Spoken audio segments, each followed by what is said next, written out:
First of all, you guys really look marvelous. I have to say, you really do look marvelous. Yeah, you give yourself a yeah. And ladies, you look pretty good too. Good evening, ladies and gentlemen. On behalf of the Conference of Defence Associations Institute and our Board of Directors, I really would like to welcome you to the magnificent Canadian War Museum in this week of Remembrance, and specifically wanted to just thank you for attending this evening's gala, where we're going to have the opportunity later tonight, as was just said, to recognize Mr. Richard Dick Fadden for his career of service to our nation, especially for his leadership in public defence and security sector, which culminated in his service as the Government of Canada's National Security Advisor. Avant d'aller plus loin, et en plus de nos invités distingués qu'on vient de mentionner, et même si je sais que tout le monde qui sont ici ce soir sont des invités spéciaux, je voudrais quand même souligner la présence de quelques-uns entre vous qui méritent notre reconnaissance et une démonstration de notre appréciation pour leur service digne au Canada, à la défense nationale et avec nos forces armées canadiennes. So we're pleased this evening to have amongst us a number of current and former parliamentarians, including the Manitoba Senator Mary Lou McPhedran. Senator, welcome. Very well known to all of us, Saskatchewan Senator Pamela Wallin. Pamela, welcome. Very good friend of all of ours, New Brunswick Senator Joseph Day, also a CMR RMC graduate from the class of '68. Senator Day, where are you? There you are. Welcome, sir. Our former Minister of National Defence, the Honourable David Pratt, also a member of our CDA Institute Board of Directors. And finally, the Honourable, not finally, because it would never be the case with Andy Leslie, but the Honourable Andy Leslie, Lieutenant General and our former Commander of the Canadian Army. Andrew. In addition to our current Chief of Defence Staff, we're also really pleased tonight to have two former Chiefs of Defence Staff with us who are also, as it turns out, past Vimy Award winners, including General Paul Manson, former Chief of Defence Staff. Sir, welcome.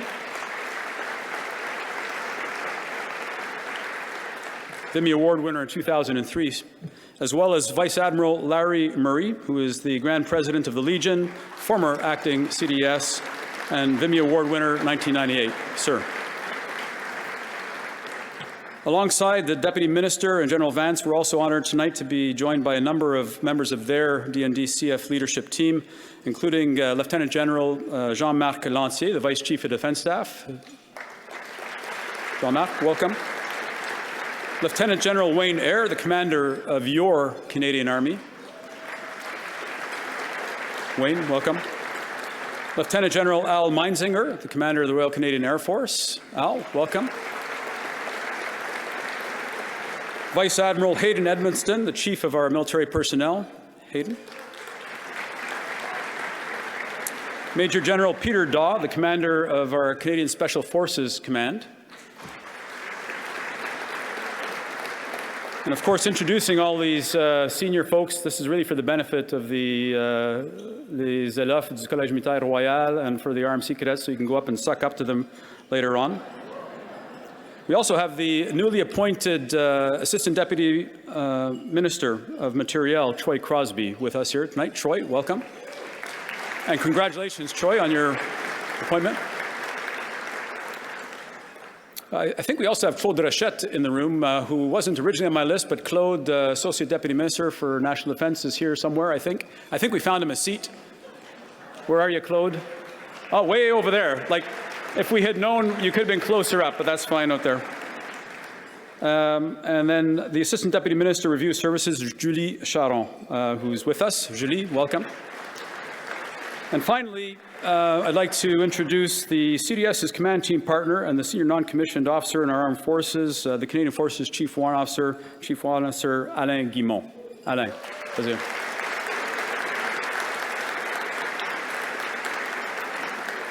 Now, in this week of remembrance leading up to November 11th, we think not only of those who fought, sacrificed, and died for Canada in the past, but as the leaders of our armed forces today and our defense institution, we're very well aware of the great responsibilities that you have and for the sacrifices you and all members of the Canadian Forces make for us day in and out at home and around the world. Est-ce que je peux demander à tous les membres des Forces armées canadiennes en uniforme ce soir, y compris la prochaine génération des chefs militaires du Collège militaire royal de Saint-Jean et du Collège militaire royal à Kingston, de bien vouloir se lever? Please stand. All those in uniform that are here tonight, please stand. Ladies and gentlemen, please show appreciation for your men and women in uniform.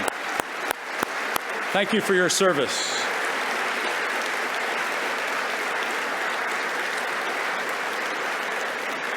Nous sommes tellement fiers de vous. Merci. In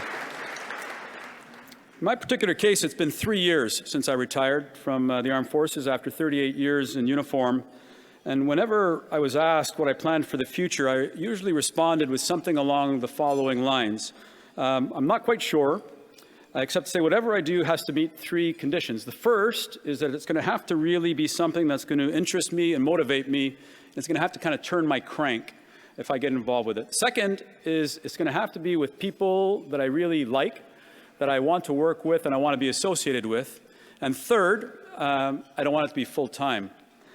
Having said this, when I was approached by several folks a few months ago to consider volunteering and putting my name forward as the successor to Major General Dan Gosselin and Admiral Denis Rouleau at the Conference of Defense Associations and for the Institute, it really wasn't needing too much reflection, and it really didn't need to have my arm twisted too strongly, although they did have me in a pretty good arm lock for most of that.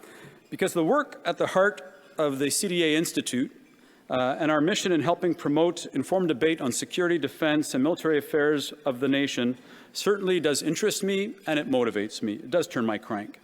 And as I know from my time in the senior ranks of our armed forces, these aren't always issues that resonate with Canadians, despite the fact that our democracy and the quality of our life here are wholly dependent on protecting Canadians and our national interests both at home and abroad. So to this end, having a chance to continue to serve the defense community in some small way does really turn my crank. The fact that I get to do this with an incredible group of talented, experienced, and dedicated volunteers on the CDA board also makes this an easy call on my part. Now, I just have to make sure that it doesn't become full-time work. And as Lionel Richie said, I know the cadets probably don't get this, but 2 out of 3 ain't bad, especially when it's for such a good cause. So with having said all this, even with a great board of directors and with the outstanding but small full-time team led by our energetic executive director, Dr. Yuri Cormier, we won't be successful in our mission without the engagement, the participation, the collaboration, and the support from across the spectrum of the defense and security community, which includes our elected leaders, government officials, military commanders, industry partners, like-minded think tanks, academia, and journalists.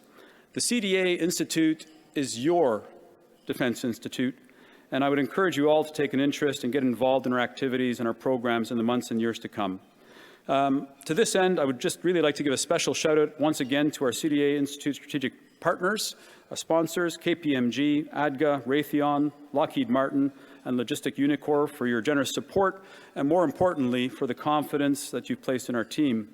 I'd also like to thank again the folks at Babcock for the hospitality we enjoyed at the pre-dinner reception.